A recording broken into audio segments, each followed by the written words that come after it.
কি আল্লাহর এজেন্সি নিয়েছেন যে তার যে এই কথা বলে জনগণের কাছে 18 কোটি একটি দাঁড়িপাল্লায় ভোট দিলে 18 কোটি নাকি পাওয়া যাবে, এই যে কথা বলে মানুষের মধ্যে বিভ্রান্তি ছড়াচ্ছে। এবং আমাদের মনে করি যে বাংলাদেশের মানুষ ধর্মান্ধ না, ধর্মভীরু। আমরা ইসলামিক মূল্যবোধের কথা বলি না, আমরা ধর্মীয় মূল্যবোধের কথা বলি। এই ধর্মীয় মূল্যবোধের বাংলাদেশের 82% মানুষ, আমরা যারা ধর্ম বিশ্বাস করি, আমরা মনে করি যে আগামী দিনে বাংলাদেশে একটি ধর্মীয় মূল্যবোধের সরকার হবে। সেই সরকার জনগণ ঠিক করবে।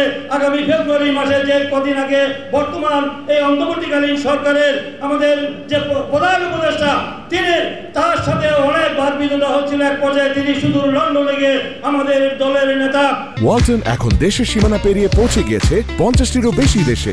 ওয়ালটন, ঘরে ঘরে বিশ্বজুড়ে। আমাদের বিএনপির অ্যাক্টিং চেয়ারম্যান তারেক রহমানের সাথে আলাপ আলোচনা করে পরামর্শ করে দেশে তিনি কিন্তু আগামী ফেব্রুয়ারি মাসের রোজার প্রাক্কালে একটি নির্বাচন হওয়ার ঘোষণা দিয়েছেন। সেই নির্বাচন হবে। এই দেশের সকল রাজনৈতিক দল এবং এই দেশের জনগণ তারা দীর্ঘ 16 বছর স্বৈরাচার হাসিনা বলে ভোট দিতে পারে না। আপনারা ভোট দিতে পেরেছেন? সেই ভোটাধিকার দেওয়ার জন্য মানুষ মুখিয়ে আছে, অধীর আগ্রহে অপেক্ষা করছে যে তাদের পছন্দের প্রার্থীকে আবার ভোট আমি দিব, যাকে খুশি তাকে দিব, দেখে শুনে বুঝে শুনে দিব।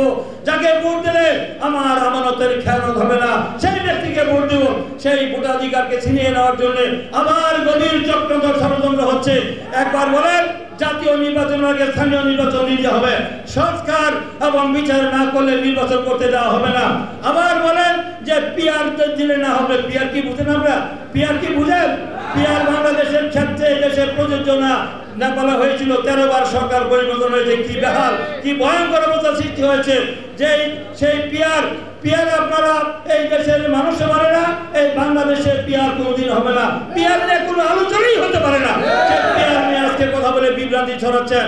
আবার বলেন গণভোট, যে জাতীয় নির্বাচনের যেখানে জাতীয় ঐক্যমতের ভিত্তিতে আমাদের দল থেকে বলা হয়েছে গণভোট এবং নির্বাচন একই দিনে সময় সাশ্রয়, অর্থ সাশ্রয় হতে পারে, সেখানে তারা বলছেন সেই জাতীয় নির্বাচন আগেই গণভোট দিতে হবে।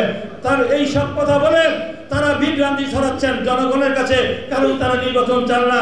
কারণ যারা রাজনীতিতে এতিম, যারা মনে করে আগামী দিনে আগে পেয়েছিল দাঁড়িপাল্লা নিয়ে 3টি আসন, আমাদের দলে এসে পেয়েছিল কিছু বেশি। আমাদের দলে যাদেরকে আশ্রয় বছর দিয়েছিলাম আমরা, সেই মুনাফেক বেঈমান বিশ্বাসঘাতক, সেই মুনাফেক বেঈমান বিশ্বাসঘাতকরা আবার ষড়যন্ত্র করে বাংলাদেশে আমরা দেখতে পাচ্ছি সেই যাদেরকে আমরা পতাকা দিয়েছিলাম, তারা আজকে যারা স্বাধীনতা বিরোধী করার কারণে এখনো পর্যন্ত জনগণের কাছে তারা ক্ষমা চায় নাই। তারা শহীদ মিনারে যায় না, জাতীয় স্মৃতিসৌধে যায় না, তারা জাতীয় সঙ্গীত গায় না।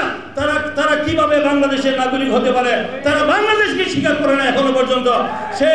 সেই দল, সেই মুনাফেক দল আবার বাংলাদেশে মানুষের মধ্যে বিভ্রান্তি তৈরি করার চেষ্টা করছে।